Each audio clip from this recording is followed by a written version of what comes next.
Bonjour à tous, aujourd'hui on parle composition principalement en lumière naturelle, également une petite technique de retouche pour ajouter du contraste et du modelé sur le visage et la découverte d'un artiste qui s'appelle Arthur Elgort. Allez, c'est parti.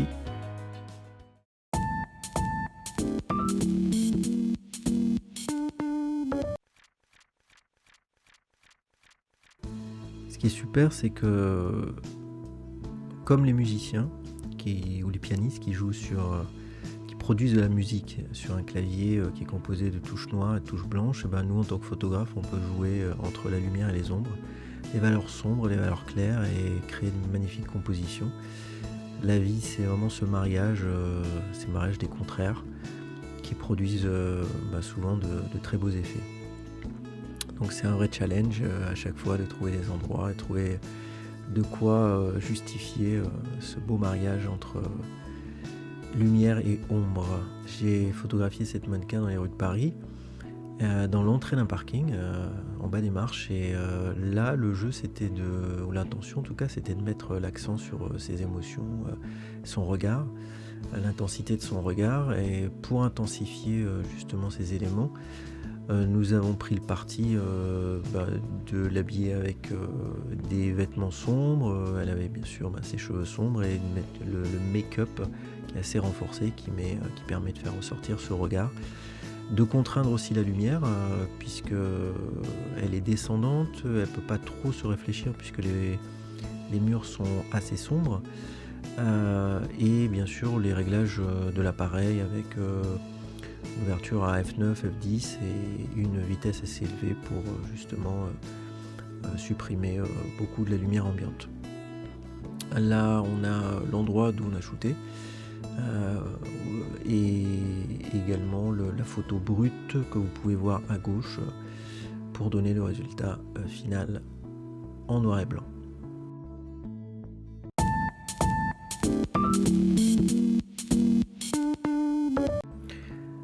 On se retrouve avec cette photo dans Camera Raw avec des réglages par défaut de Camera Raw. Donc on est sur une photo brute qu'on va désormais ouvrir dans Photoshop. Donc on a ouvert la photo dans Photoshop. Maintenant on va dans la partie des couches. Alors, je traduis à chaque fois puisque j'ai le logiciel en anglais. On essaye de voir quelle couche a le meilleur rendu sur la peau, c'est-à-dire le plus en avant, la peau détache bien la peau du reste. La couche rouge, verte ou bleue. J'aime bien utiliser la couche bleue pour certains traitements, mais là il n'y a pas photo sur la verte. CTRL plus clic sur la couche verte, ça crée un masque. On revient dans la partie des calques et on va lancer curves. On va dessiner un petit S. Alors vous allez voir, hop, tout de suite j'exagère un peu, mais c'est pour voir bien l'avant-après. On voit que d'un coup, comme si on a renforcé le make-up, le regard, d'un coup ça fait en avant-après, un peu plus plat ici, et puis du coup c'est plus accentué aussi, donc ça donne tout de suite cet effet de modelé qui est assez sympa. On peut agir bien sûr sur l'opacité, sur le masque, c'est ce qu'on pourra voir dans un autre tuto, mais là c'est rapidement pour montrer comment on peut agir sur un rendu, faire un rendu un peu plus fort que la photo de base. Également lorsqu'on applique un calque une courbe et que c'est assez accentué d'ailleurs, ça peut rajouter un peu de saturation aux couleurs, donc on peut soit aimer soit pas aimer. Si on n'aime pas, à ce moment là on va mettre ce calque, cette partie là courbe, on va la mettre en mode luminosité et d'un coup ça évite de saturer, voilà, puisque comme on a rajouté un petit peu par ce S là un petit peu de saturation des couleurs, on peut agir sur les modes également pour plus ou moins marquer notre opération séduction. Voilà, merci à tous et à bientôt.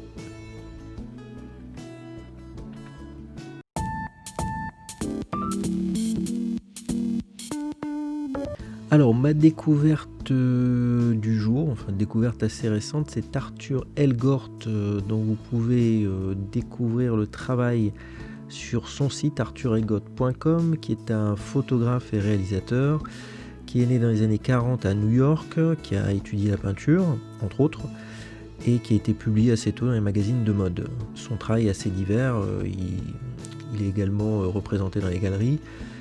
Il travaille, il fait des portraits de musiciens, de la mise en scène, de danseurs, d'artistes, de la photographie de mode également.